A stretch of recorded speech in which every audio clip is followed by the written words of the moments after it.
এখন যে সত্যি ঘটনাটা শোনাবো সেটা 1994 সালের একটা ঘটনা। ঘটনাটা একটা লখনৌর মেয়ে ছিল। তার যখন বয়স 12 বছর, সে তখন নিজের দিদির বাড়িতে, দিদি ছিল একজন স্কুল টিচার, জামাইবাবু ছিল একটা সরকারি অফিসের কর্মচারী। তো দিদির বাড়িতে থেকে সে নিজের পড়াশোনা করছিল। তো বেশিরভাগ সময় তার দিদি স্কুলে যখন চলে যেত, সে একাই বাড়িতে থাকতো। তার দিদিও থাকতো না, তার জামাইবাবুও থাকতো না। তাদের বাড়ির সামনে একটা ট্রাক এসে দাঁড়াতো মাঝে মধ্যেই। সেই ট্রাকটা চালাতো, তার নাম ছিল হাসান, আর তার হেল্পার ছিল তার ভাই, তার নাম ছিল গুড্ডু। ট্রাক ড্রাইভার আর তার হেল্পার দুই ভাই যখন এসে ট্রাকটাকে তাদের বাড়ির সামনে দাঁড় করাতো, তো তাদের নজর পড়তো ওই 12 বছরের মেয়েটার ওপরে। আর তারা কয়েকদিনের মধ্যে লক্ষ্য করলো যে মেয়েটা একাই থাকে বাড়িতে। তো তারা একদিন দুজন এসে সেই মেয়েটাকে রেপ করে। রেপ করার পরে মেয়েটাকে বলে যায় যে এই ব্যাপারটা কাউকে বললে তারা কিন্তু সেই মেয়েটাকে মেরে ফেলবে। তো মেয়েটা চুপচাপ থাকে, কাউকেই কিছু জানায় না।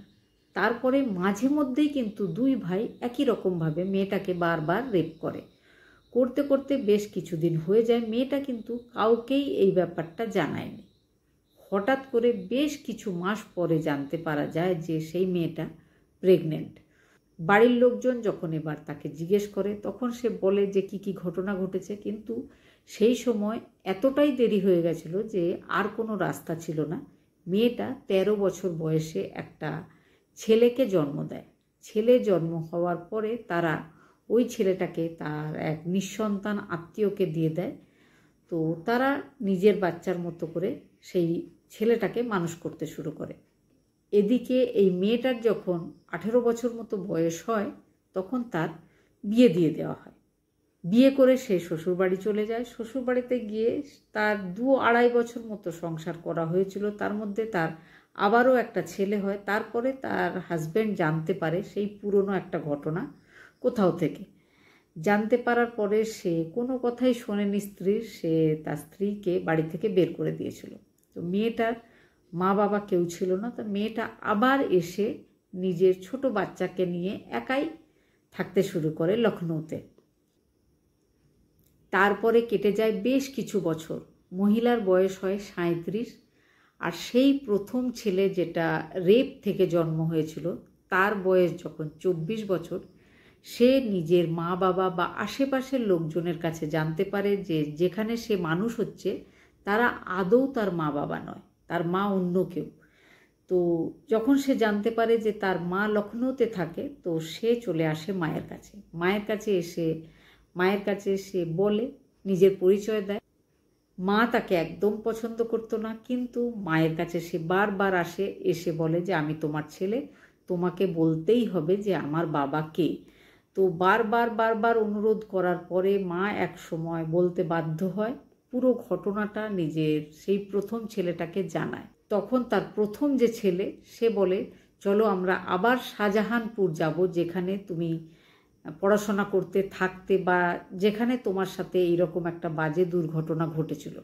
মেয়েটা যেতে কিছুতেই রাজি হচ্ছিল না, কিন্তু তার ছেলে কিছুতেই ছাড়ে না, বলে তোমাকে আমার সাথে যেতেই হবে, আর যারা তোমার সাথে এরকম একটা বাজে কাজ করেছিল তাদেরকে শাস্তি পাওয়াতেই হবে। তারপরে মা, ছেলে আর তাদের যে ছোট ছেলে ছিল, 3 জনে শাহজাহানপুরে যায়।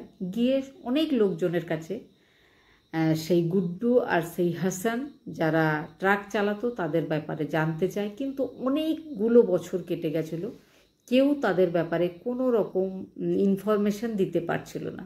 বিভিন্ন ট্রাক ড্রাইভার ইত্যাদির কাছে গিয়ে ছেলেটা রোজ হাসান আর গুড্ডুর ব্যাপারে খোঁজ নেওয়ার চেষ্টা করছিল। শেষ পর্যন্ত হাসানের ফোন নাম্বারটা তারা জোগাড় করতে পেরেছিল কোনো এক ট্রাক ড্রাইভারের কাছে।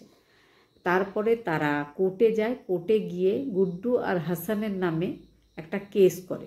2 ভাই কেসের দিন সেখানে এসে হাজির হয়, কিন্তু তারা কিছুতেই মানতে রাজি ছিল না এই সমস্ত ঘটনাগুলো। তারপরে তাদের ডিএনএ টেস্ট হয়। দুজনের মধ্যে একজনের সাথে ওই ছেলেটার ডিএনএ ম্যাচ করে যায়। তখন প্রমাণ হয়ে যায় যে ওই ভদ্রমহিলা যে কথা বলছে সেটা একদম ঠিক। 3 বছর কেস চলার পরে কোর্ট হাসান আর গুড্ডু দুজনকেই 10-10 বছরের কারাদণ্ড দিয়েছে, সেই সঙ্গে 20,000 টাকা করে জরিমানাও দিতে হবে। তো যে মহিলা এত বছর ধরে চুপ ছিল, রেপ থেকেই যার একটা সন্তানের জন্ম, সেই সন্তান কিন্তু তার মাকে ন্যায় পেতে সাহায্য করেছে। এই ঘটনাটা সত্যি সত্যি একটা মন ভালো করার মতো ঘটনা, যদিও ঘটনাটা খুবই দুঃখজনক। সত্যি সত্যি ছেলেটা নিজের মায়ের জন্য যেটা করেছে সেটা প্রশংসনীয়। সারা দেশের মিডিয়া এই ঘটনার প্রশংসা করছে।